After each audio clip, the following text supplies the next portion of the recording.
What's up, Lance? How you doing today, man? Hey, I'm doing great. What's going on, Cody? Nice to meet you, brother. You as well, dude. Yeah, thank you so much for being on and, sharing as much information as possible. I know this is a big story as far as, what it's doing for people's lives, jiu-jitsu and martial arts as a whole as well. So I really appreciate it, man. I'm trying to tell these like micro stories in mass, and it's working so far, and I have a good time. Can you tell everybody your first and last name, the name of the place, where you guys are? You're in Tennessee, I know, right? And Yes, sir. talk about the academy as much as you want, man. Tell us what you guys offer. Awesome, man. My name is Lance McConnell, and I'm the head owner of Crossville Jiu-Jitsu and Thai Boxing out here in the beautiful Crossville, Tennessee, home of all the young, athletic MMA fighters that are ready to come rock the world. No, it's Okay, really it's more like a golfing retirement community, and it's a really small it is. town. So yeah, there's a lot Where is of it at? it's we're about an hour from Knoxville and about an hour and a half from Nashville. So we're like Eastern Tennessee. Um, Eastern yep, Tennessee. Okay. small town. I think there's like maybe like 60,000 in the county total, and then there's even less Okay. in the city. And then we got a lot of people moving here because people are, a lot of kids are breaking up the farm that they inherited from grandpa and they're selling it. A lot of people are trying to find a Okay. little nicer place to settle down. It's nice. It's beautiful out here. Yeah, and is there a lot of academies around you, or not really? Or One other place that offers jujitsu. There's a couple of karate schools around, taekwondo school. There's a boxing academy around the corner that offers like a Mm, free program for the local youth, which is super cool. I think that they're doing some really good work over there. So I really like to see what they got going on as well. And other than yeah. that, it's mostly like you got to kind of go out to the bigger cities, Nashville, Knoxville, Chattanooga. There's tons of jujitsu schools. It's really, really blown up in the last probably 10 years. The last five for sure has had a lot of growth. Yeah, yeah. That's a part of the reason why I'm doing this, is because it's still booming, of course. It's not reached its peak yet, of course. People are finding out that it's year round, relating to their kids. It's year round inside, and they make permanent friends during doing it. It's not seasonal. So that's a huge thing I know for parents alone. But it is for adults too. It's a huge, big deal for adults as far as social, that social aspect, and of course everything else that it brings. Um, so you guys do Muay Thai too, is that right? Yeah, absolutely. I love that you write. So tell us why you say Thai boxing. Is it because maybe not everybody knows what Muay Thai is? Is that 'cause I liked it. I saw it, on your Facebook. Yeah. Yeah, I think when I was looking at like what I was going to name the school, I didn't want to do anything that was, too elaborate or trying to be extra fancy, and I didn't like the sound of McConnell's martial arts cuz that sounds a little egotistical, so I just put it out there like, hey, it's really straightforward. I'm an honest guy, so it's like, hey, we do jujitsu and Thai boxing, and the name choice of Thai boxing was just like a lot of people go looking for boxing, and if you say Muay Yeah. Thai, people are like, "What is that? Is that a drink or like is that a new restaurant?" You say, sometimes when you say Yeah. Muay Thai, people don't know what you're talking about at all, and so if you say Thai boxing, it at the very least, the American mind can register the word boxing, and I'm sure it doesn't hurt my Google searches either, so it's all right. No, it's a common You term in the know? industry as well, right? Yeah, Yeah, Thai boxing. absolutely. Yeah, it's And common anyways. if someone's looking for boxing, then I can try to upsell them and let them know, like, hey, we're gonna teach you boxing plus Yeah, kicking and more. So it's like, hey, this is boxing plus extra. So yeah, that's what Muay Thai is. Boxing plus. Right, that's right. it. Um, what is the youngest age group that you do? So let me ask you this: do the kids do Muay Thai or only adults classes right now? My program structure for the kids is actually They do 3 days a week. They have a gi, a no gi, and then kickboxing. So their program is all inclusive. You know, That's some of cool. them, That's cool. yeah, I think it's neat. One of the things like I know there's a lot of opinion. Everyone kind of has their preferences, what styles they gravitate towards, or like what they like, gi, no gi, striking, wrestling, jujitsu, karate.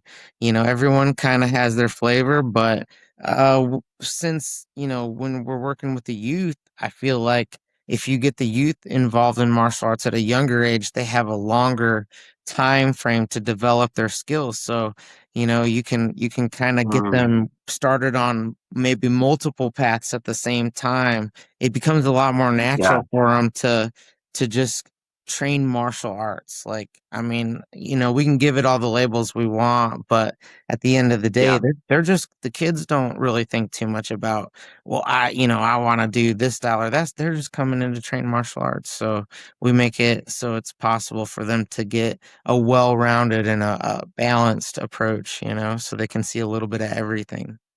Yeah, I love it. At our academy, we had not my academy, the place that my son goes, they offered kickboxing, you know, like say a year ago or so. They advertised and everybody was really excited. I was excited. And we didn't even get to go though because of time or whatever. But we were excited That's the about it. thing, you know. So, I mean, sometimes it can be based on the schedule for the family, and if they can get the kids there on certain days and everything, you know, that can make a but difference. what you're doing is cool that it's like it's just a part of the program itself, right? It's just the third day.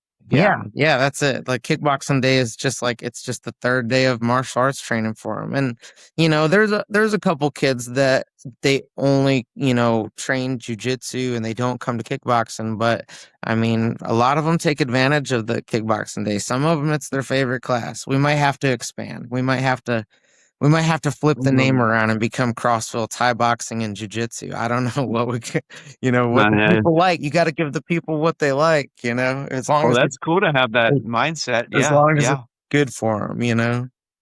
Mm-hmm. Mm-hmm. Being well-rounded is probably it just opens your mind more, of course, right? And then that's applied to martial arts. What Yeah. is what is the and I just been asking this kind of lately, like what's the oldest, you don't have to say the name, but the number, say the number. What's the oldest person you've ever trained with or you've taught? Like our record is 78. I just like to everybody listening, you know, that's like 30 years old, you know, hey, you're not too old. Yeah, I think in the program right now we've got a gentleman that is a purple belt and I want to say he's 64 years old. He used to train Got it. with David Adib up in New Jersey. I got to shout out the guy because I think he's amazing. His name is Derek Mhm. Savino, and he's one of the kindest, most amazing people I've met in my journey.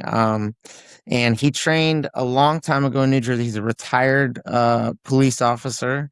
He trained with David Adib. He's got a lot of experience with Hoyler. He used to go and train with Elio Gracie in Brazil, and then Okay, cool. yeah, he's really good. So I'm glad he's on my team, you know. And I think he Mhm. sometimes he's like, oh, you know, I'm doing my best, you know, I'm never gonna be like these other young guys, and I'm trying my best, coach. And I'm like, dude, you're amazing. Like the technique, you're doing better jujitsu than these guys. Trust me. You think they're kicking Okay. your butt, but you're the one that's doing the real jujitsu. So you know. Yeah, yeah.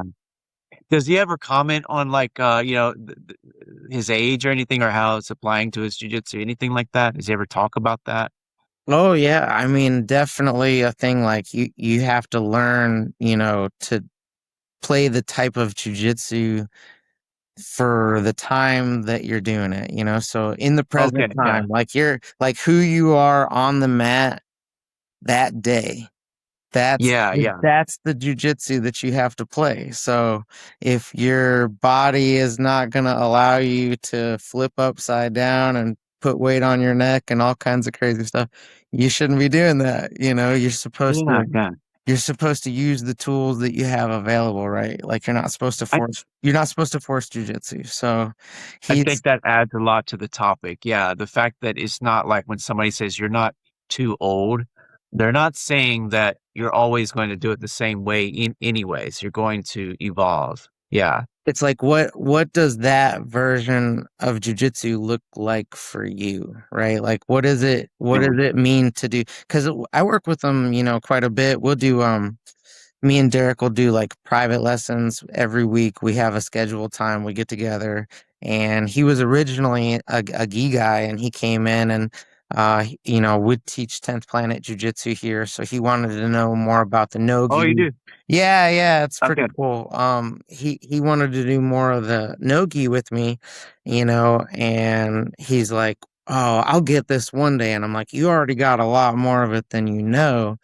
you know. Mm, But mm, he also comes in and does open mat on Sundays, and he rolls with, the guys in here, and it's like, you know, it's all about like the expectations. Because okay, from my perspective as a coach, I'm a lot younger than Derek. Um, so when I would first start doing private lessons with him, I was like, man, I was actually a purple belt at the time when we met. He was a purple belt, and he probably had way better fundamental training than I did. I was trying to piece it together a little more, and he got to train with some of the masters. And yeah. I'm like, what am I gonna show this guy? Like, what am I even gonna teach him or work on him? And I always had these expectations, like, how are we gonna fill a whole hour? Now, he's a little limited because Mm, of his age. Like, he's got some bad shoulders and he's had some injuries, and he's selective with, who he'll work with because he has to protect his body, and he has to gain trust with people that they're gonna roll with him, the way that he can roll. And it's amazing, right. it's a treat if you oblige somebody and you kind of like lowest common denominator, like bring it down to the level where you can both train. And but I Yeah. would think like what am I gonna do with this guy? And then I figured out like a lot of times Derek is like, I'd be like, hey, I'm sorry that I spent 10 minutes talking about this leg lace or this leg lock or this technique, we should be drilling more. And he's like, he'd tell me, he'd say, what are you talking about? He's like, coach, it's all jujitsu. It's all training. When we're on the mat and we're talking about jujitsu, our mind is on jujitsu. We might not be sweating and breathing hard and rolling around all crazy, but the focus of the time that we're spending together is on jujitsu. So even if that's Yeah. partially conversational, it still has our Yeah. mind on it. We're still learning, we're exploring, and we're sharing and connecting with jujitsu. So, it changed my perspective about what a jujitsu lesson has to be, you know. Mm, mm, mm. That's the longest we've gone ever on the age thing. Yeah, You added so much. You did. I yeah. thank you Well, for that. I Yeah. have a Yeah. guy, Even man. like you've learned something from him. He teaches me all the time. What So, is your overall philosophy in teaching? You have like a kind of a method that you use or that you learn from other people, or how do you go about it? I'd say I have a hybrid approach. I have a lot of influence because, locally, uh, before I opened my academy and before I started, when I first got into jujitsu, I came out of other martial arts. I trained in karates and aikido and tang sudo, and I did some tai chi and some eskrima and some judo. But when I got into jujitsu, there was only like blue belt level coaches that were close enough that I had access to. So if I would have had the means and the capability, to travel every day to Knoxville or Nashville, there was at the time that I started, I would say I was started getting into jujitsu around 2007, and there was probably like a black belt or two in each major city, not large cities, Yeah. just the biggest cities, like, and there Got would it. be like, if you saw a purple belt or a brown belt, you're like, oh, this guy is gonna be amazing. So mostly just blue belts around, and my coach was a blue belt, and I learned a lot from these guys. Like Greg Wilson was really good. My ex-father-in-law, I do have to rewind it a little bit here, Cody. You have to forgive me. But he Okay. taught my ex-father-in-law, his name was Dustin Davis, and I didn't touch on him. I did another podcast the other day. I'm not cheating on you. Okay. I told you I'd It's your get to you. chance.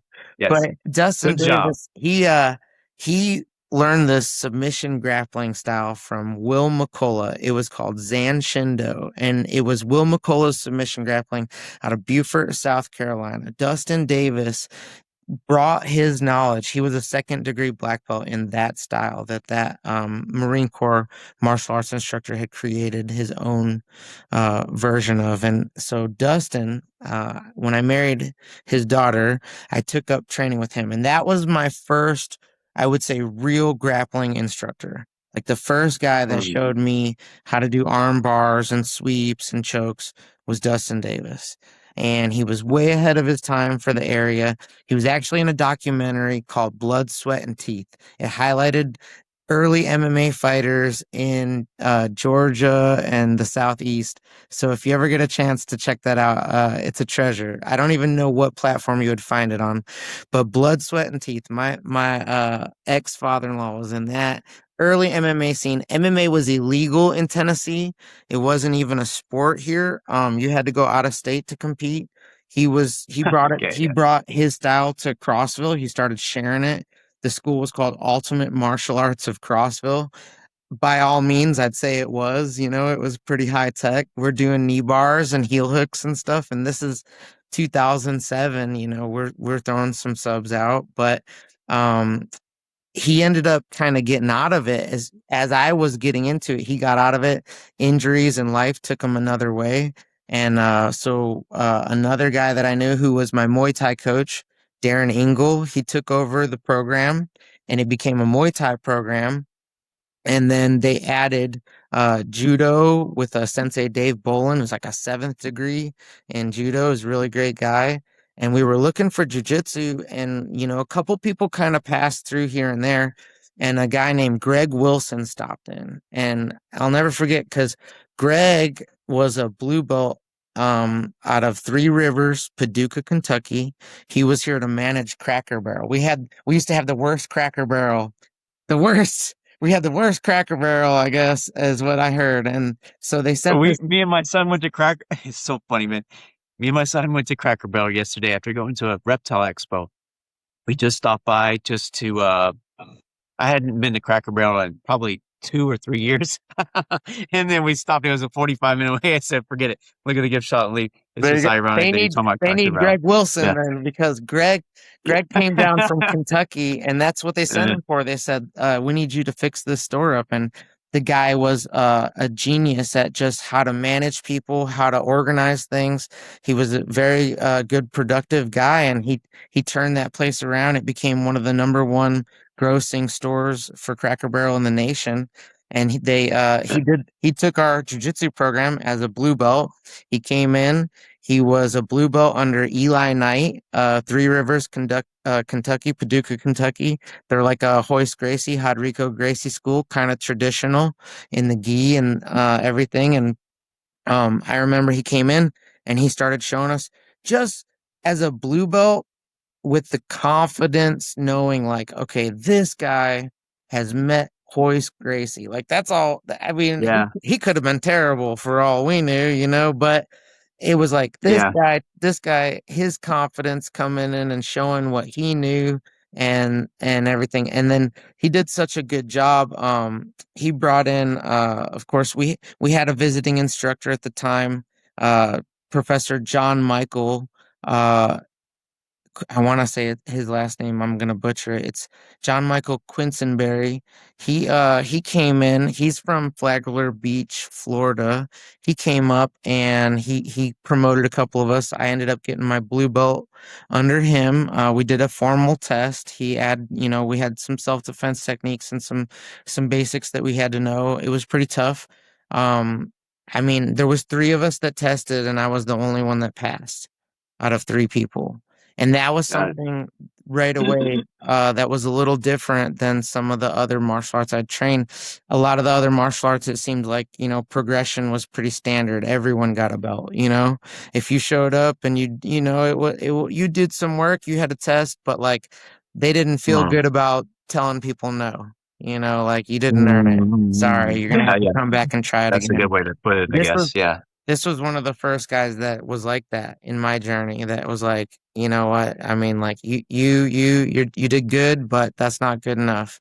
And this guy, and I felt terrible for my teammates, honestly, that I had passed and that they hadn't. I knew how much hard work they put into it, and I knew like how much it meant to them. But it was what it was, and that's how it started. So I got the blue belt, and then they asked me to start helping with kids class. I got my little brother got into the program, so it became more important to me to get more involved with the kids program. And I wanted more training. I was still dabbling in some other martial arts at the time, kind of splitting my time between jiu-jitsu and kickboxing, and then tai chi and eskrima and judo. And I wanted more jiu-jitsu classes than what was available, and they're like, well, how about you just come in, start helping out with the kids class. And I was like, I think I can do that. So I kind of Mm. traded in the Eskrima and the Tai Chi, and I went all in on Jiu-Jitsu and Muay Thai. And I'll never Mm. forget, Greg said he was watching the kids work one day. He said, man, he said, I was looking over there, and he said, I think we were doing like technical stand-ups and some stuff like that. And he was like, I looked over and I seen this little guy, and he was nailing the move. He said he was doing it perfect. And he said, oh, that's Lance. He said, because I'm about 5'3". I'm a little guy, so he thought I was one of the kids. He forgot that I was helping him with the kids Yeah, program. yeah, But yeah, yeah, I relate, yeah. I'm very childish, so it's easy for the kids to relate to me. It makes my job easy. But I am too, man. I'm childish. Naturally. Yeah, yeah. Uh, what was like, I mean, why were you gravitating towards jujitsu? I mean, you're talking about you're how many martial arts were you doing at the time? Let's yeah, just say a lot. yeah. Why were you gravitating towards it? Okay. So pre blue belt, when I was doing like Kempo and Aikido and other martial arts, and my sensei at the time, Sensei Jim Green, he's OG, rest in peace, Vietnam vet, taught me a lot in life. And he wanted us to kind of get involved in MMA. A lot of the students, it was about the time that MMA was becoming legal in Tennessee. It was around 2007. I had my first MMA fight in 2009. It was my only MMA fight. I was illy unprepared. I had no idea what I was getting into. No jujitsu skill at all, just karate. Okay. And at that, I didn't also know, like, I didn't understand athleticism. I didn't understand diet. My idea Right. of a hard workout was not a hard workout. It was just hard for me at the time. So, Yeah. uh, I got a guillotine Like my choke. daughter walking down the driveway. I'm tired. Yeah, yeah, yeah. Pretty much. Like I think I was in the For back. you. I was in the back. They were like, warm them up on some mitts. And I'm like, I think I hit mitts for like 30 seconds. And Sensei looked at me and he could tell I was already huffing. He goes, stop warming them up on the mitts. He's he's ready. But I was already starting to show fatigue. So he was like, don't wear them out too much. That's funny. I lost my first and only MMA fight by guillotine choke. And I think for what I had going for me, I did okay or whatever. Like I landed some shots, but at the end of the day, the guy got me in the guard and he wrapped my neck up and he choked me. And he got his hand raised and I didn't get my hand raised. And that wasn't even the issue. What stuck out to me was I was like, man, this was a sporting event, and I'm a martial artist. And knowing that if there wasn't a ref here and that guy wasn't a competitor, if this was a fight, I just lost my life. Like this guy just took my head off. Maybe I don't go home at the end of this. And Yeah. Right. something in there kind of clicked, and I was like, okay, I am not as, and at the time I believe I was already a black belt in karate, and I like had some big head syndrome. I really thought that I understood things about fighting that I didn't. I didn't. Looking Mhm. back, I was young. I was probably, 19, 20 years old, and thought I was a hot Yeah. shot. Like, I think that's pretty typical for the age, Sure. Yeah, I mean, I think we always feel that way until we are humbled, probably, as at least guys, I feel that way. I'm I'm tough, yeah, Uh, I've never been humbled before, right? So, hey, what was I gonna ask? Well, I was gonna say, like, did you do any sparring in karate before? Yeah, that was gonna be my question. Yeah, Were you sparring at all in karate? we Like, did in your spar. training? Oh, Yeah, you're a black belt. I'm sure you did, yeah, right? we Okay. we sparred. We But sparred, and it was rough. Like the way that we sparred wasn't well controlled or well mannered, and like dudes got mm, black eyes all the time that swelled up like pretty horrendously, and like shin splints and dents in your shins, and like people would get concussions in the dojo and stuff. It's so different than today. Like we train a lot different today. We train with a little more common sense and protection. We wear all the protective gear. Back then it was like, what, you're supposed to. so back then it wasn't like the meshy helmet, the head No, no, protection. not sparring It in the wasn't? Okay. gym. Like in the gym, not at the gym that I'm I talking trained at. karate. Talking Yeah, karate. it was just MMA gloves. That's it. It Okay. was Got it. karate but MMA gloves, and that's all we wore. I don't Okay. even know if I had a mouthpiece for the first 4 years. Yeah. Um, and so you're talking about like your influence you got from all these people. I don't think you got to the part where what is your philosophy, My right? And so going philosophy. back to that Okay. before we continue with the story. Yeah, yeah. Okay. So I think I had to gather a lot of my information, like the at Blue Belt. I got under Eli Knight, and Eli Knight became our visiting instructor. And because we only had him in a couple times a year, and I'm so thankful, Eli really poured a lot into my school and myself. He was always available to us, man. I can never say enough good things about Professor Eli Knight. I think everyone should meet the guy and train with him. He's a genius. But at the time, he was a visiting instructor, and I had to go to seminars all over the place. I would travel and cross train. So as a blue belt, because I didn't have anyone, Greg Wilson, he did such a good job with our Cracker Barrel. They moved him back up to Kentucky. They gave him a big fat bonus to go fix their stores up there and made him like a regional manager or something like that. So, you got to put Yeah. your kids through college. He had to go. So I took over the school as a blue belt, and I was looking for knowledge anywhere I could get it. I was always doing that anyway, but then it become more focused about jujitsu. So like where I would have like all these black belt magazines and instructionals and stuff, it all just kind of started funneling towards jujitsu because of my need to like fix that huge gap in my skills where that guy, as far as Mm, I'm concerned, he took my life that night. That person had to go, and I had to become something else. So jujitsu became more of the focal point. Like, if that's how he beat me, then I got to be good enough to beat him and anybody else like that guy because they're out there. So I got to be yeah. out here too.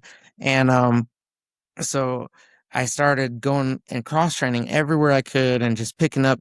I would go to the seminars and I would get the info and I Mm, bring it back to my gym so that I would have material that I was confident teaching because my skill level and my ability at the time, I was just working with what I knew, and I was trying to gain new skills while running a program at the same time. So it's mhm. a little difficult to be like, okay, I'm not even sure how to do an arm bar, but let me teach a room full of people how to do an arm bar, right? And then you go, Yeah. okay, well, if I go to, Nashville and I train for 2 hours with, one of the Gracies, or if I go meet Nate Diaz and he shows me a couple moves, then that's world class technique.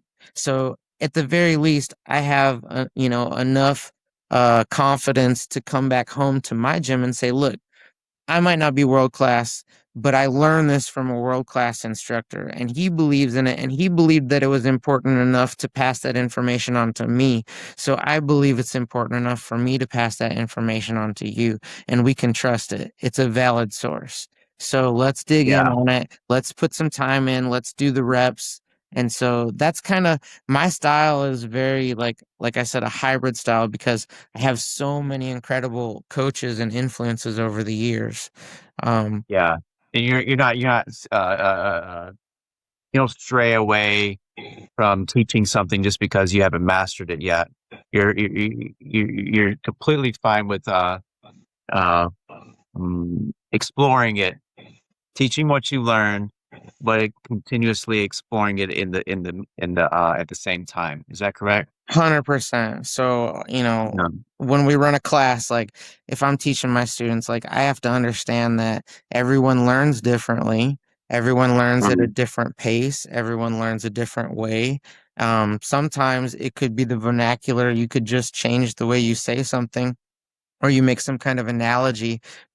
Brazilian Jiu-Jitsu is famous for analogies. Everyone says, you do the move like this or like to make it Mm. familiar, something that you're used to or something that you can recognize already and draw your own conclusion to. But yeah, and then I know like everyone learns a little different, and some moves realistically aren't for everybody, and we have different body types. So the way that I'm gonna produce leverage, the way a 6'5" person is gonna produce leverage, while the concepts are the same, like the principles are the same, we might have to make some adjustments here to make it more effective and fine tune a move based on our body type, you know. Principles stay the And does that same. make it more fun teaching, having that mindset? Yeah, I mean, absolutely. it's more Yeah. dynamic. Yeah. Yeah, because like if I show a move and someone says, "Oh, that doesn't work for me," then I can go, "Well, like why? Why doesn't it work Yeah, for yeah. you?" And then we can have a whole conversation about it and we can start breaking it down. And it might be something that I was remiss to tell them. Maybe I missed a detail. Maybe they weren't paying attention to a detail. Maybe their partner, maybe their uke is doing something that's not the right timing or the right reaction for them to, be effective with the tool that I'm giving them. And then Mm, that's a whole nother thing. You got to train your ukes. People, you teach the uke and you'll teach it the whole team. So, mm. It seems like you have like I don't know what degree, but at least somewhat of a pretty open mindset as far as uh, goes, as far as it goes to teaching jujitsu. Is there any connection between that and teaching 10th Planet specifically? uh, Is there a connection? I mean, the openness of 10th Planet. That's what I'm getting to. Um, uh, um, Eddie Bravo's kind of exploratory yeah, mindset yeah. and continuously evolving it and not being afraid to evolve. Is there a connection? Is that part of the reason why you teach 10th Planet? Or how did you get into 10th Planet? Oh, 10th Planet. So I met Brandon McCatherine and Brandon McCatherine's my guy. I ended up I was started getting more competitive as I was coaching. I was going to the seminars, I was coaching and I got my purple belt under Eli and I was not performing as well in the competitions as I wanted to. And unfortunately Eli, he's one man and he was very busy. He was on the road a lot. And based out of Kentucky, but he was traveling all over doing seminars and he was available to me as much as possible. But one thing about 10th Planet is 10th Planet is a team and 10th Planet has many coaches all over the world. And as far as I'm concerned, they're one of the best teams at working together to really help each other and support each other and solve problems together. They're very open with what they know. Their knowledge is available. Like they make themselves generously available to each other. And in turn, I mean, that's part of the success for the team is everyone's building everyone up, and we get excited about we're nerds. We're super nerds. We get excited about techniques. We want to show like Master Eddie Bravo, he's a genius about systems, that's one of the things that gravitated me towards it. And wanting to be more competitive. When I met Brandon, one thing that I noticed was I started going to his school and visiting, and all the guys there were just kicking my butt. I'm just gonna be super honest with you. Like they were grilling me. They were grilling me hard. And then I asked Brandon, I was gonna make a trip. I'm originally from Michigan, so I moved down to Tennessee as a kid. Um, if anyone wants to know more about that, they should check out that other podcast for time's sake. But I'm gonna plug it. I'm gonna plug it, if they want to know Okay, more yeah. about me. But I asked him, I said, I'm going up to Michigan to visit my family. That's where I'm from. I never did jujitsu when I was in Michigan. Where could I go? What's a good school to go to? And I had a plan. I was going to go visit like 3 or 4 different schools. And I did. And I enrolled at 3 or 4 different schools. But I made sure to go to the one that Brandon had recommended me. He said, you got to go see Adlai Cleveland. He runs 10th Planet Ann Arbor. I went up there. And it was crazy because I think at the time I was pretty close to my purple belt, and these guys were like white belts, and they were grilling me again, and I trained more in the Okay. gi than I did no gi at the time. And so I guess that's to be expected a little bit, but Yeah, sure. it stood out that the 10th Planet guys were kicking my butt.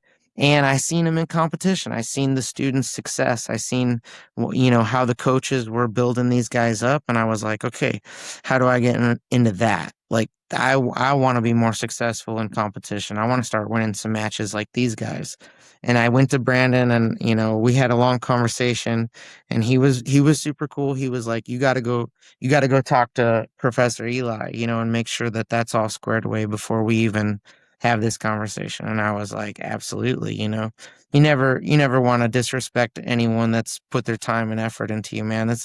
There's a lot of heart in what we do. A lot of people, it's not just a paycheck, Yeah. teaching martial arts and being a coach has to require a certain amount of selflessness. And if you're not willing to give, then, there's always some butthole out there willing to take. So like, it's There's a lot of sweat equities, right? yeah. So, but yeah, I talked to Professor Eli, and I was like, man, you know, there is a whole team available for me of coaches if I go this way. And I always kind of liked Eddie Bravo, and I always thought he was super cool. And I had a plan, like I wanted to be a black belt in everything. And jujitsu, I wanted to be a black belt in jujitsu, and then I wanted to be a 10th planet black belt too, and it was like, Mhm. let's just get on this path. Let's just go straight for the thing. Let's work on becoming a 10th planet black belt and hopefully school owner.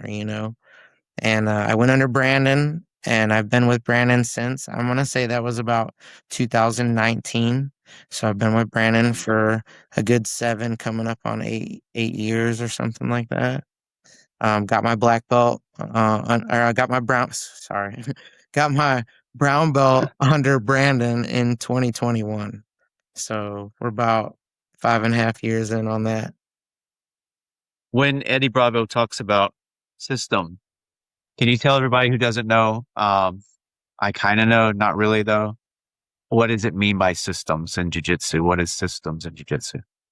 Yeah, so systems would be like instead of thinking of grappling in terms of individual techniques, you can take like if you did like a model, like a thought web, and you mapped out a web with points for transitions from positions and different options. The goal is to kind of build a system based on a position where you feel strong, where you're competent, where you have techniques that you're knowledgeable of or experience in that position. And then you have options based on reactions that you get from your opponent. And your goal is to take your opponent out of their stronger positions, get them off of their game, get them over into one of your systems where hopefully you have more knowledge and experience in that system than they do, and then use it to funnel them towards a finish. So it's Okay, kind of, yeah, it's a way of I building get it. patterns, building repeatable patterns that you can crush people with. Okay, I understood it. You did well with that. Okay, you explained it well. Good job. I don't. It seems to me, like a person who doesn't know about this stuff that that would be kind of hard to explain. So I'm sure you're used to explaining it. Good job. um, Thanks, man. so let me ask you this: if you, I mean, what's the biggest thing that jujitsu has added to your life, like your personal life? What's? I know there's a lot, but what's like the biggest thing? Oh man, the biggest thing. S- Or you could just say put it res- as one out of a few, yeah, I just probably talk about one. resilience, a resilience, determination, like the mind, like the unstoppable mindset. Like I can be Yeah, delayed, like I can be beaten, but I won't be beat. You know what I mean? Like sure. I'll make it. Like you'll figure out a way no matter what. Like failing forward, being able to pick up the pieces and build something great out of it and continue on. And just that's kind of the mission, right? Is just like every day. Yeah. Can you kind of remember like how you were before that? You remember not necessarily having those skills before jujitsu? And Oh, do you see like there was a difference in, yeah, definitely, the two people? definitely. Yeah, yeah. Getting frustrated like way easier with things. Okay.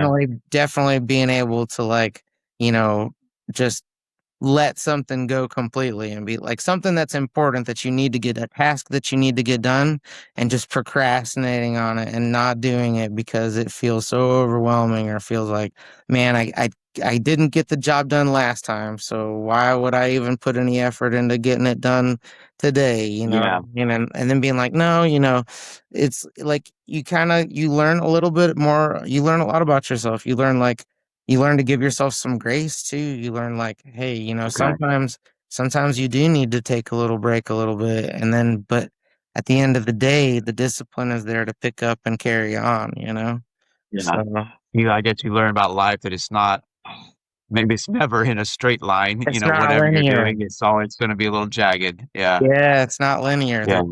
There's definitely peaks and valleys to every story. What, when somebody asks, like what jujitsu can do for their lives, I mean, what's the general answer that you would give them? Somebody walks in the academy right now, what are you telling them? What can it do for them? Yeah, confidence. We're gonna give you confidence. If I can give you Mm, nothing else, if I can't help you with anything else, I can help you with your confidence, to believe that you're capable. I like the number one thing that, biggest discussion that we've been having is like, what's the element that stops people from coming through the door? And there could be a lot of different reasons. I think most of the time it's just a little bit of fear, like it's fear of the unknown, like yeah. not knowing what's on the other side or like what it's going to be like when you come out on the mat. You don't know, are they gonna try to beat me up? Are they gonna make fun of me? Am I gonna look bad, or am I gonna be like judged because I look a certain way, or I'm not as skilled, or I'm not as good at this thing as these people are? And the first thing I can do is I'm gonna dismiss that. I'm gonna help you dismiss that because you're going to find out when you come through the door that it's full of people just like you. We all started Yeah. somewhere. We all start somewhere just like That's you. a, And you what got a to, lesson to learn, you, like getting over that, like people looking at me crap. yeah, it doesn't matter what you're going to find. You're going to find like on the average jujitsu mat or martial arts dojo, you're going to find the most encouraging, loving people that are looking Mm, to help. They want to improve what's going on in your life. You know what I mean? Like it goes mm, back to that. I'm all about paying it forward. I've had so many blessings from so many great mentors that it's my obligation at this point. There's no better calling in my life than to help people see that for themselves. Like it's one thing to see someone else do these cool things like the arm bars and the judo throws, and it's a whole nother thing to make that produced from yourself, you know? So Okay, right. when I can see that in my students, like when I can see the change, and there's a lot of different changes, but when I can see the flip of the switch from I don't think I can to I think I can to did I just do that? Yeah. It doesn't get any better because once Is they that what do you it, like most about teaching, the yeah, progress? Yeah, yeah, 100%. When you see them, yeah, when you see the light bulb coming on, and you see them like, oh, I get it now, or like, I never, they'll tell you, they'll say, yeah. I never thought I could do this. I never thought I could. And you know what? You got to remember that. And there's someone that does believe you can. And you have to find that person.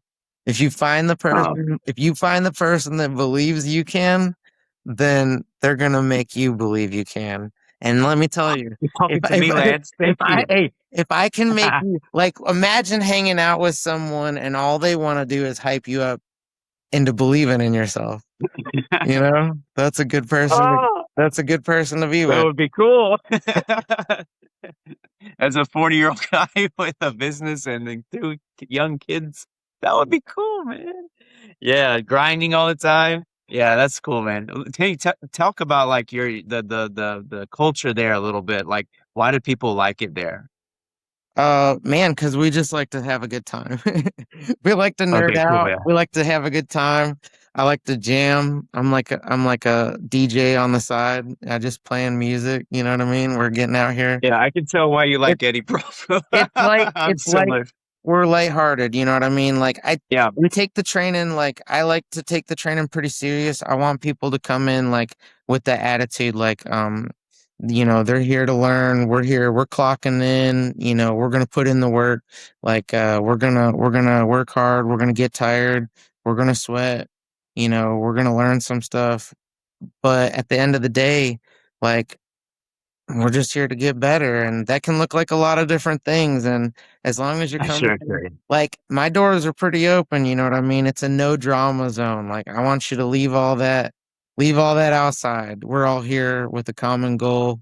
We're working together. So many different personalities can come together with the same goal and put the hands on the project. It's a beautiful thing, man, you know? Yeah, it's the third space, right? Or the third place, right? Have you ever heard of that? I don't Maybe, think I have. probably not.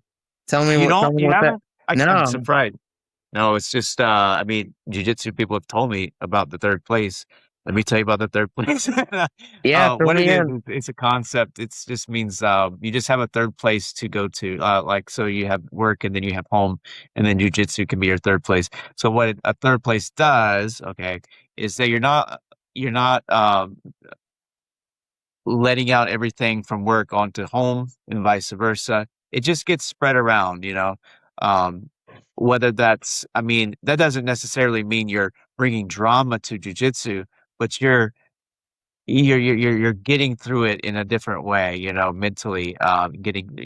You're able to focus in jujitsu and sort through those issues, and it's just kind of like another place to socialize as well. So it's a third place. It's a healthier lifestyle having a third place than only two that's bouncing things off to each other. Yeah. Yeah, So that's yeah, for cool. kids too, right? Of course, school, home, Oh man, they got jujitsu, it. Yeah, I think it's really good for kids to have that. And and it's you a know, they permanent place, right? It's not seasonal, like we said. yeah, we're on all year long. We're training all So year long.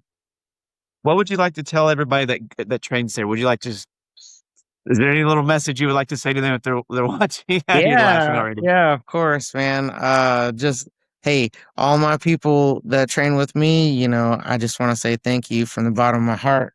You make my whole dream become a reality here. Having this academy, we're coming up on our 5-year anniversary. It's gonna be a bash. We're gonna have a big party.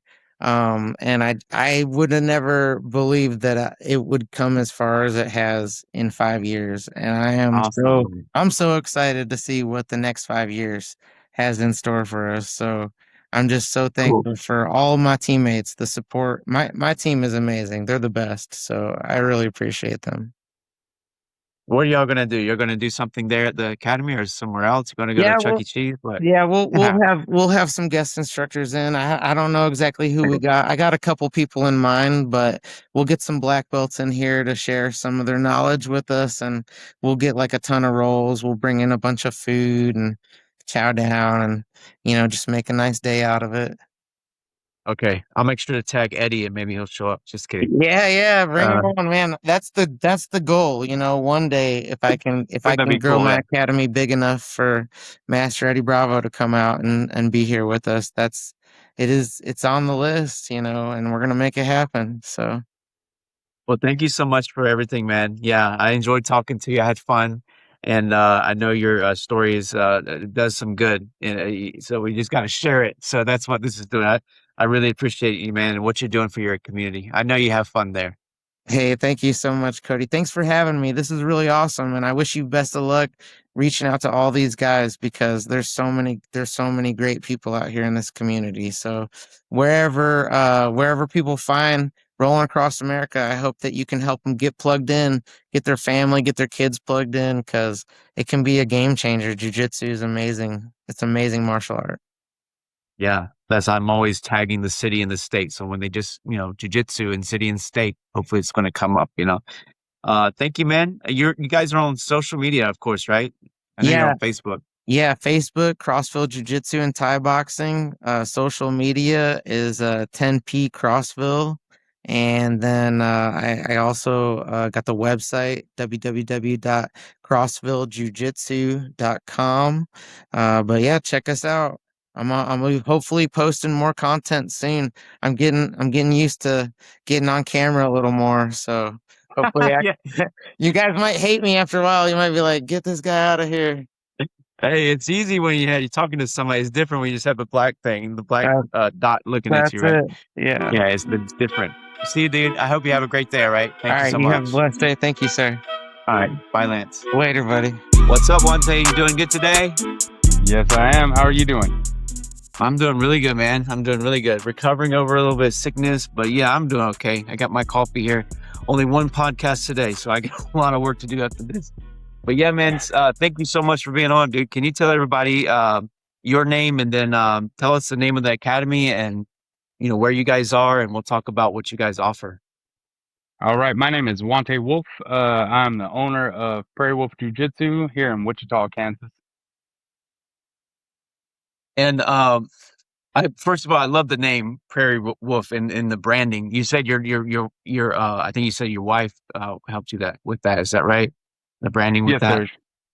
Yeah, Yeah, she's a I love graphic it. designer. The colors and everything. Thank you. Yeah, it was easy to remember. Can you tell me what you guys offer there, the types of classes and the kind of the age groups? You can even get into the times of the week or whatever if you want. Just tell us what you Yeah. guys do there. So we operate 7 days a week. Our weekday schedules are a kids class and an adults class. We usually do Monday, Wednesday, Friday. We'll do our adults class first at 10 a.m. and then our homeschool kids class at 11:15 a.m. That is in the gi. It's more traditional, I guess, and we focus on Hmm. self-defense there. At night, we kind of switch it up a little more. Tuesdays and Thursdays are a no gi class.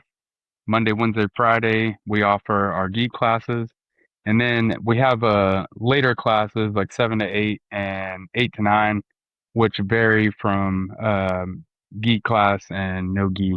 We also offer striking. I myself and some of the coaches have competed in mixed martial arts, so it's kind of like a Okay. add-on. Not something we Yeah, focus yeah, yeah. on, but we do have it. Do you incorporate that into jujitsu classes in some way, or is it a separate class? It's a separate class, but especially like at the beginning of the year, we like to almost reset and make sure that we're covering like more self-defense style jiu-jitsu, so blocking punches. So everybody has to learn a little bit of striking so that we can drill safely. Mm-hmm. Mm-hmm. What were you at? Were you in MMA or? Yeah, I actually started off doing mostly MMA. I don't think I even hopped into a gi until maybe my third or fourth month of training. And that's just because I signed up for a tournament to get more ready for an MMA Yeah. fight. Yeah, like an actual fight. Yeah, right. Um, what's the lowest age you guys? It's always different, you know. What's the lowest age that you guys are okay with as far as some training? So we start at 3 years old and potty trained. We have our tiny kids class 4 days a week. There's a group and a B group now, actually starting this week. Um, but Monday and Wednesday at 5:30, and then Tuesday and Thursday at 5 p.m. So we try to just get the kids in Mm. there, get used to following directions, get their bodies moving, kind of make that mind-body connection. And the thing that we get from that, when the kids are old enough to join the older kids or the regular kids class, they're a little more used to like the way things flow as far as class goes. Yeah, yeah, yeah, yeah. I mean, is that like, tell me, is it a separate class, those tiny kids, you know, the 3-year-olds? What's the age group with the that they're in? Yeah, so our 3 to 5 year olds, it's a separate class. Just so that Oh, okay. Is it we can make separate for just like those very beginners, like 3 years old, out of diapers? Like my daughter yep. is 3 years old right now, and she's about to start. She's potty training right now, today, yesterday, and Yeah. today. Yeah, this Yeah, is and like right before pre-K starts. You know, like in a month. Or so this yeah. relates to me. I'm so glad you offered 3-year-olds right out of diapers because that's what we're about to do. Yeah. Yeah, I can't wait It's for her to really start. it's one of our most popular classes, and the reason we even opened it up from just doing Monday and Wednesday to Tuesday and Thursday is because of the demand. I think a lot of people, Mm. like you said, are interested in jujitsu and the things that it instills in kids at a young age. It's hard to even fathom that. Again, for most people, jujitsu is the toughest thing you'll do. So it makes everything in life seem just a little easier. Sure, sure, sure, sure. Yeah. Yeah, and you know, and for all kids, it's like such a great, like, especially nowadays, you know, you make like permanent friends, right? You know, outside of school, and you know, Yeah. of course, it's hang out less nowadays. Of course, going to other kids' houses, that kind of stuff around the neighborhood. So, yeah, I can't wait for my daughter to start. She has so much energy, man. Um, yeah, and so you know, my son trains, and so she'll just be training like right before him, I guess. His class. Tell me, what is your overall like way that you teach? Is there kind of like a philosophy there or anything like that? You know, the way you go about it, the way you think Um, jujitsu should be taught. well, I always focus mostly like my job as an instructor is mostly self-defense. I have a kind of general rule about teaching or what I need to teach, and that is, can you get out of a bad situation? If you're in a Okay. room with someone and the only exit is the door, how do we get to that door? And whether Yeah. that starts off on the ground in a bad position, or even if you just need to control the space. I think a misconception that happens when people start martial arts is they think they're gonna learn how to be some kind of aggressive person. Um, and then they come into a couple of classes and they realize all I'm teaching them how to do is fall down safely and get back up. Um, Yeah. but that's the most important thing to me. I teach people to be safe, not to be dangerous. Yeah. Yeah.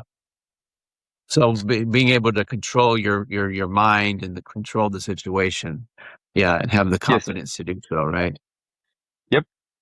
Um, so do you want to shout out any instructors or professors there?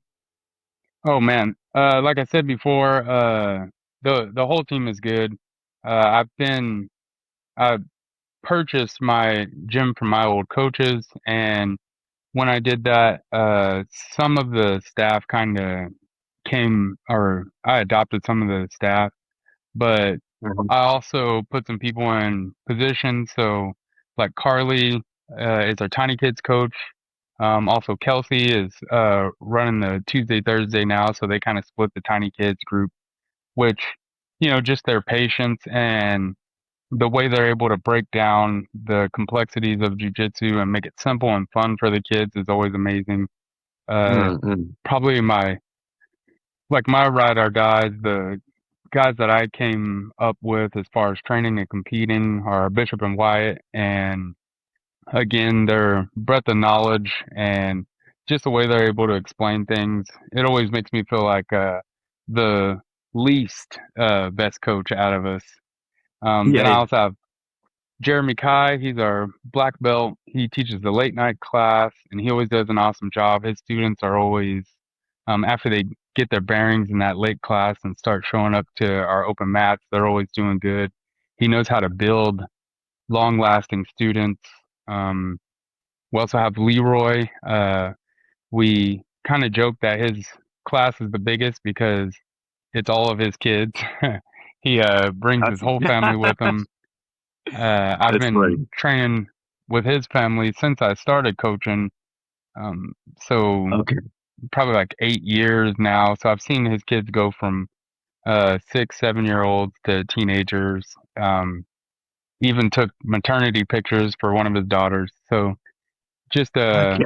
yeah, my whole staff. If I forgot anybody, I apologize. But we're moving and grooving every day, trying to add more people to the staff. I think that's something that's really important is just to have people put in place that really care about seeing growth, not just even within the gym, but within jujitsu and people who have a passion for it.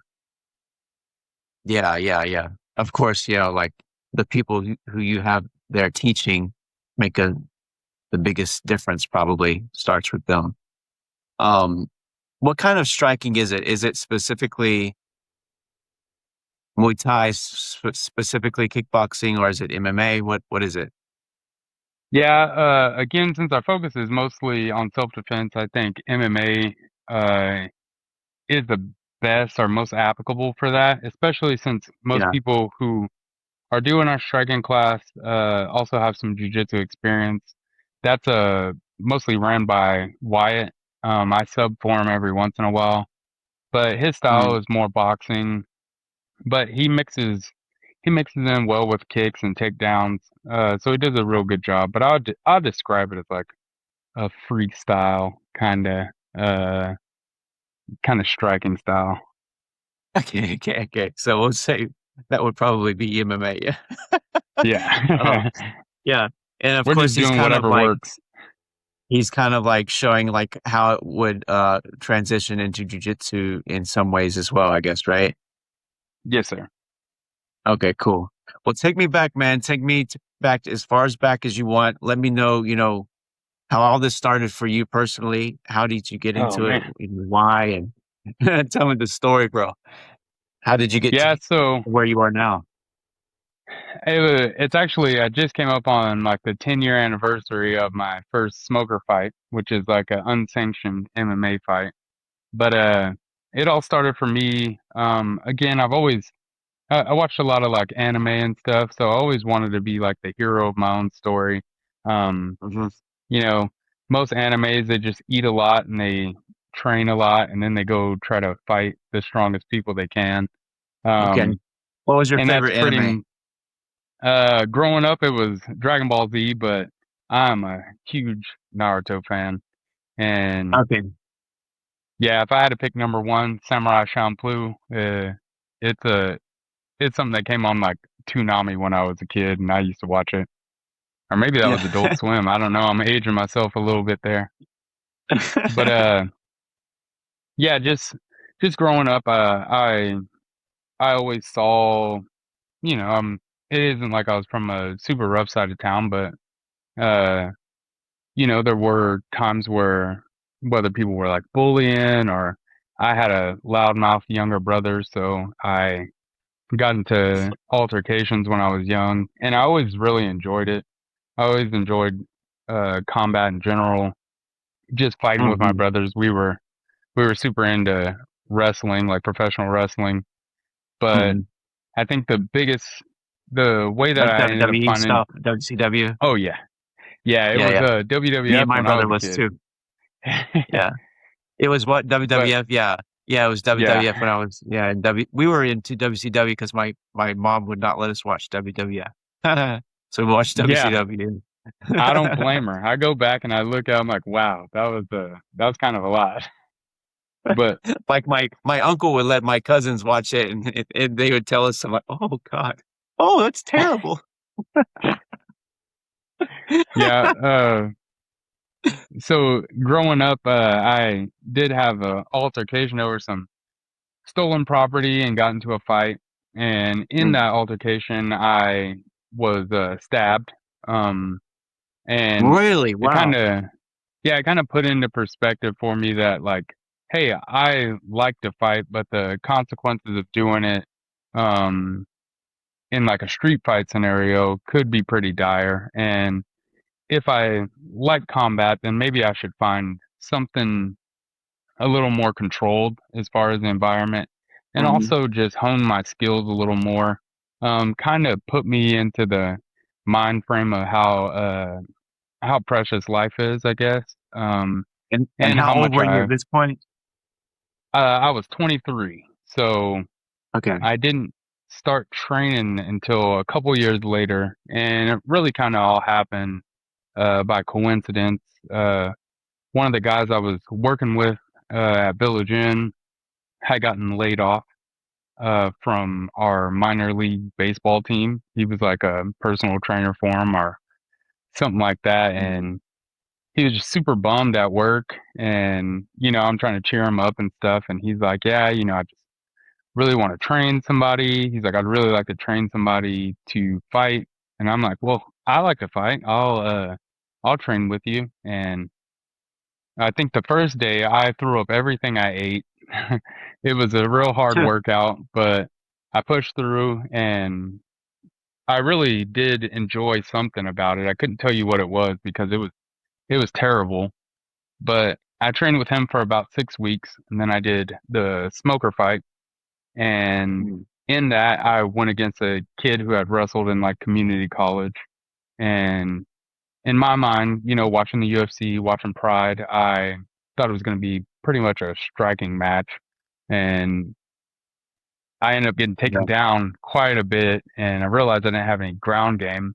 Got it. Yeah. So fast forward to a couple months later, it was September, and I was doing a live painting for a nonprofit. I used to do like murals and stuff. So I was Okay. doing this live painting in front of this building, and one of the coaches in the building, they were teaching jujitsu and mixed martial arts.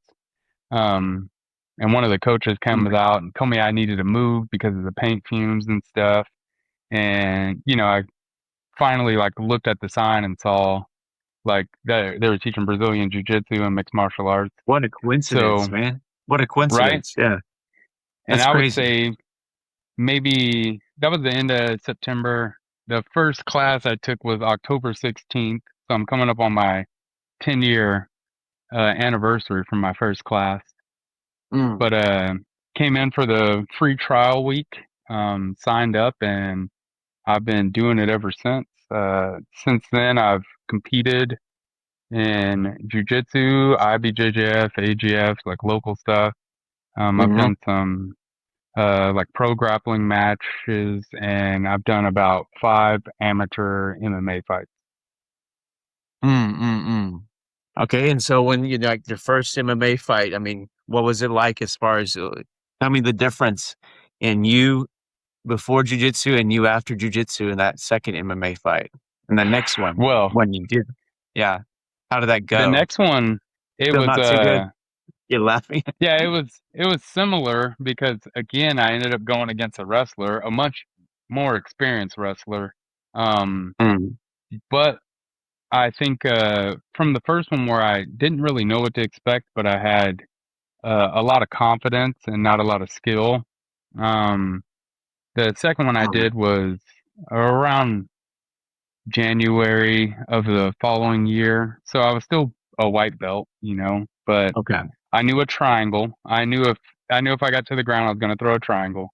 And I knew how to jab really well. So I did land some good punches. I was able to um, kind of defend myself on the ground, but that was one of the first times I got rocked super hard. The guy took me down and hit me, and I remember just feeling like deja vu. It seemed like it all happened again.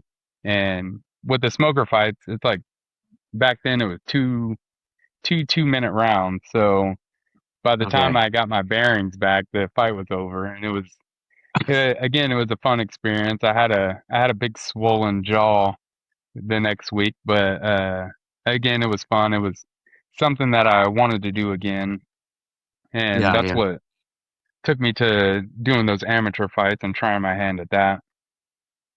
hmm And so let me ask you this, like, so going forward, you continued competing in MMA. Is that what you're saying to premise this? Yes, sir.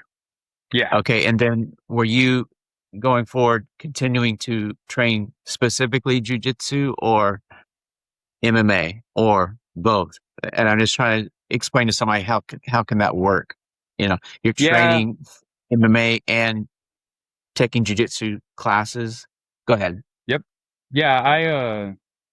So Jeremy Kai, the late night class guy, he usually just ran a gi class at that time. So I would go in and get maybe like a gi class and then like a no gi class. Um, some days there were striking in between, but I would always stay after and train with him in the gi, just to have a little more understanding of the mechanics of it all. I Mm, definitely like if I were to tell somebody brand new what to focus on if they wanted to do MMA is just take as much in as you can.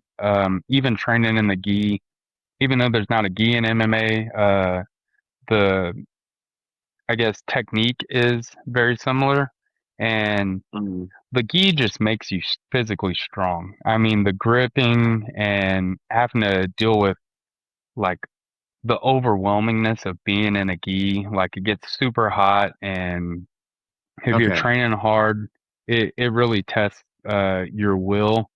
So I think the gi helped me in MMA a whole lot, and by the time I fought again for my first amateur fight, I was essentially training 5 or 6 days a week, and I was just taking any class that I could, anything they offered. I was there when they opened up at night until they closed, and I'd be there helping mop the mats and clean up after hmm class. And uh, I just, I think that's the point where I started to really recognize that, I guess the way things all come together in mixed martial arts. Not hmm only tying your striking, but tying the gi to no gi things and seeing the similarities and knowing Okay. when you can utilize those things.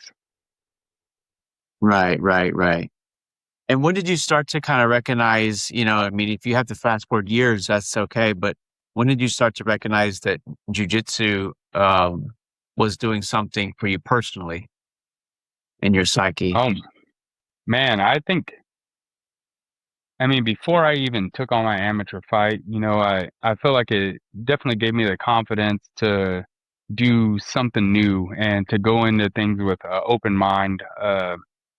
By the end of the year that I started, I quit the job that I was at for since I was 15 years old, 16 years old. And, Yeah. it's like a scary kind of thing to go from a place where you're really comfortable at and try something new. But I think jujitsu almost instantly gave me the confidence that like, hey, if I can do this, if I can um, take on this task of doing something new and hard and complex, then Mhm. I can translate that into what I'm doing as far as work.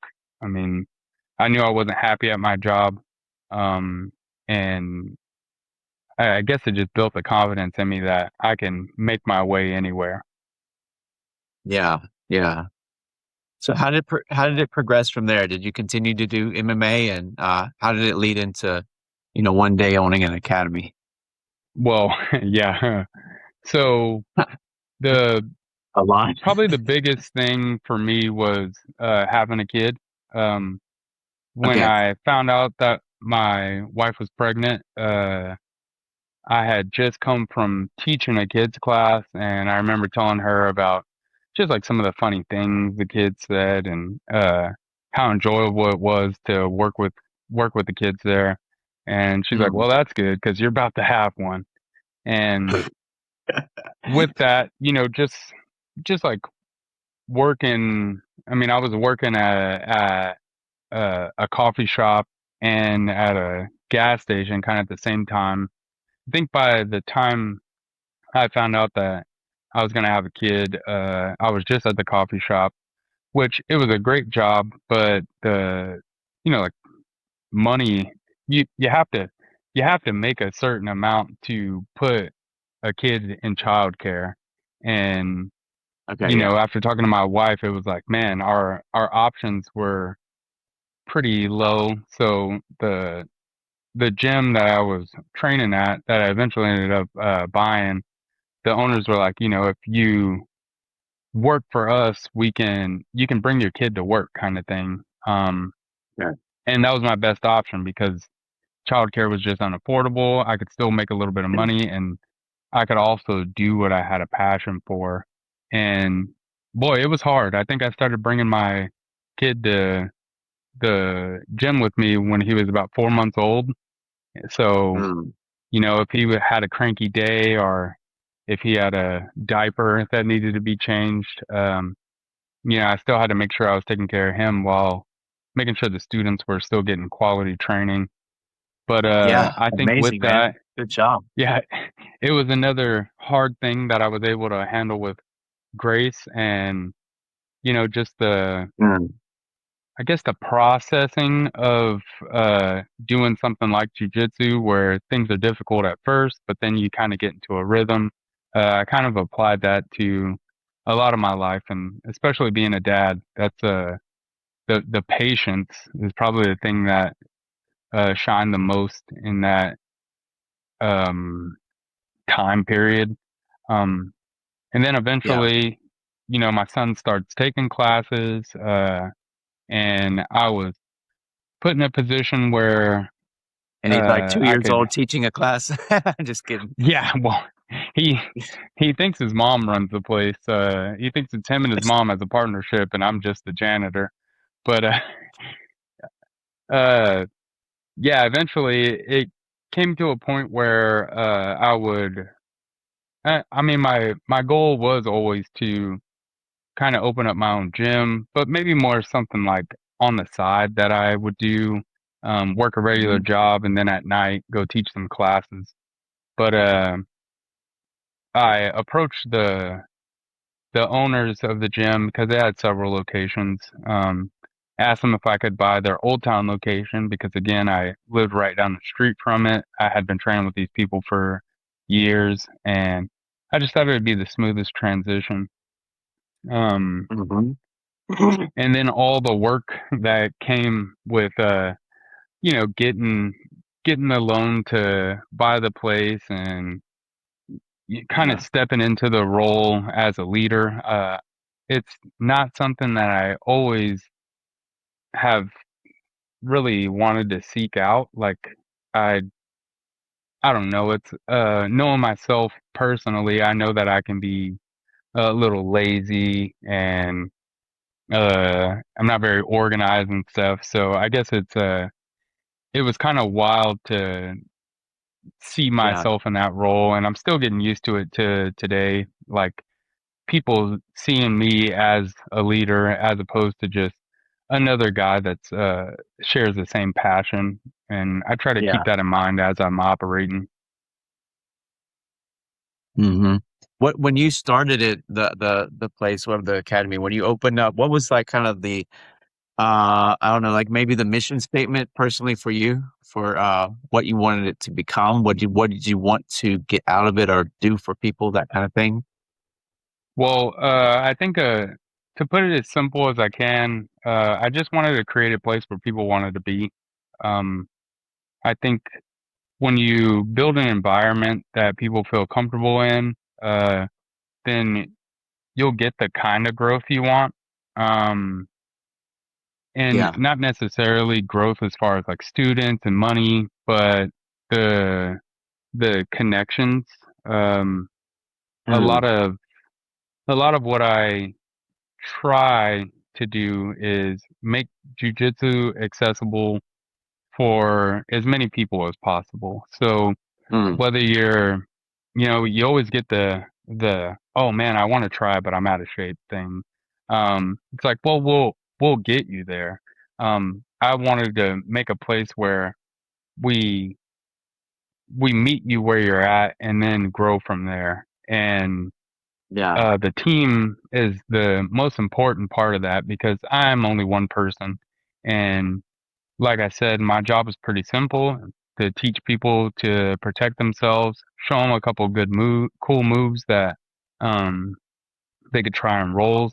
But ultimately, it's to build a place of support and like have a whole room full of cousins that are going to cheer you on throughout the journey. Because I mean, my Yeah. main goal is to make lasting practitioners, like people who will train jujitsu their whole life. And that doesn't necessarily mean people who are going to compete or people who are going to train 5 days a week. I mean, even if you're coming in once a week, I want you to feel like this is the place that you want to be and that we're giving you the proper support, not only just with the technique, but just mentally. I show up to plays and birthday parties, and I find those things important because the community is really the biggest thing that I think jujitsu brings in. And like I said, even before Yeah. I did jujitsu, I would do a lot of like I guess volunteer work, getting people out to vote or even just doing like public murals for free, Okay. just to like beautify a neighborhood or give people a little sense of belonging because I feel like with the internet and just the way we operate today, there's a disconnect. People are, even though like we're meeting through a screen, we're connecting, but that real life physical connection with somebody is very important, and that's what I like to build at my academy. Right, right, right. Do you think people feel that in some way? I mean, is that why they like it there? Is that why they keep coming back? Like the sense of belonging and um inclusion, if you will, and you meeting them where you are, that kind of thing. Is that one of the biggest reasons why they like it? Yeah, I would like to think that. Yeah, yeah, yeah. Again, That's what you're I'm trying to kind of do. just, yeah, I'm kind of just going on a whim. Yeah. And I mean, I guess not necessarily, but uh, it's something that I wish I would have had earlier in my life. Um, Okay. Again, my parents, like we're Midwesterners, so my parents, their thought of taking care of you was to work and provide you with as much as they could. And so it leads to a lot of not necessarily alone time, but I had a lot of friends in the neighborhood and stuff, and we would get together and hang out. And I think having that extra support outside of your family is important. And yeah, it's like almost Yeah. having like the second family, the second community for people. And I think the reason people come back is because we kind of tread the line of being nonchalant um, and less traditional when it comes to like rules and stuff. Like Mhm. turning away to tie your belt, or wearing only white gis or only our logos and stuff. But we also keep some of those things from the traditional martial art, bowing to the mat, shaking hands before and after rolls, always thanking your partners. So I think just the atmosphere and the culture of the place is what people have enjoyed the most. Kind of like the vibe. Yeah. Maybe that's a Yeah, good word. Yeah. Yeah. The way it makes them like it makes them comfortable, or yeah, it's kind of like a good balance. Yeah. I get what you're saying. Um, yeah, we're not so loose that you'd be embarrassed to bring a friend, but we're yeah. not so rigid that you feel like you're walking on eggshells when you're in the gym. Um, what, what do you want your legacy in jujitsu to be? Well, that's a pretty hard question to answer because Yeah. I wouldn't Maybe say, going forward. And yeah, maybe even, I'm asking that because things evolve, and maybe even your mission in jujitsu has evolved even, the past week, who knows? Yeah. And yeah, I know we've hit on, like what you wanted the academy to be. And is it changed in any way, or it's kind of like what you want your impact on jujitsu changed in any way, or, you know, like as of right now today, is it still evolving? yeah. I mean, I wouldn't say I'm a complete nihilist, but I know that 100 years from now, people won't be talking about Prairie Wolf. Um, but I guess my mission is, or the legacy that I want to leave is a legacy of, I guess, duality, where Hmm. it takes a lot of discipline to be a good martial artist, but at the end of the day, you're still a human. Um, you're gonna have Yeah. off Yeah. days. You're gonna have days where you're feeling it, days where you're not. And I guess if anything, I want my students to learn to give themselves a little bit of grace and pass that on when they become instructors. Not being so hung up on people doing it right. I think martial arts, Mhm. for me, the heavy emphasis is art, and being a being a painter. I know that, like, certain techniques and learning from masters and studying the masters is how you get good, but ultimately what you decide to put on your canvas, and not only like the subject matter, but the techniques and order of operation that you follow are ultimately yours. Yeah.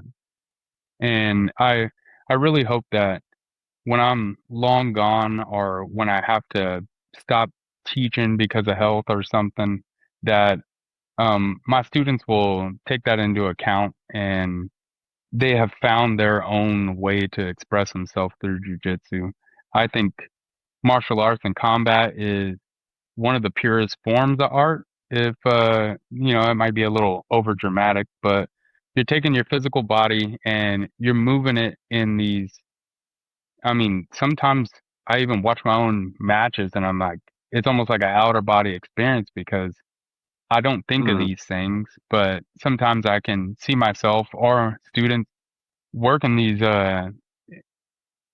like beautiful ways where if you took a still frame of a match, it's like one of my favorite things are like photos from tournaments where someone's getting a good throw, or people are in like a leg lace position, and there's like this certain geometry about it, and like Yeah. the emotion on their face and the way things look. I think jujitsu is just, it's a beautiful art, and that's why I've loved it even more than like MMA. It's grown to be the way that I express myself the most now. Mm. Yeah, I mean, I guess as an artist starting out with, you can probably see that more than others as well, right? You can see like kind of like the parallels between other Yeah, types of art and jujitsu. Yeah. yeah. If you ever try to Um, draw, then the first drawings don't look good. Yeah. Right. Um, Thank you so much, man, for everything you've added here. I really appreciate it. To wrap it up, what would you like to say to everybody there at the academy? Is there anything like a little message you'd like to give them? Oh, I guess for my academy, the biggest thing is just thank you. I I know I couldn't do this to this capacity without the people that are around me, and not only just like physically with time and teaching classes, but just emotionally. I think they Mm. give me a lot of encouragement when I'm not saying I go in there hanging my head some days, but it is tough, and I But think you are there all without the even time, and that yeah, that in itself, and yeah.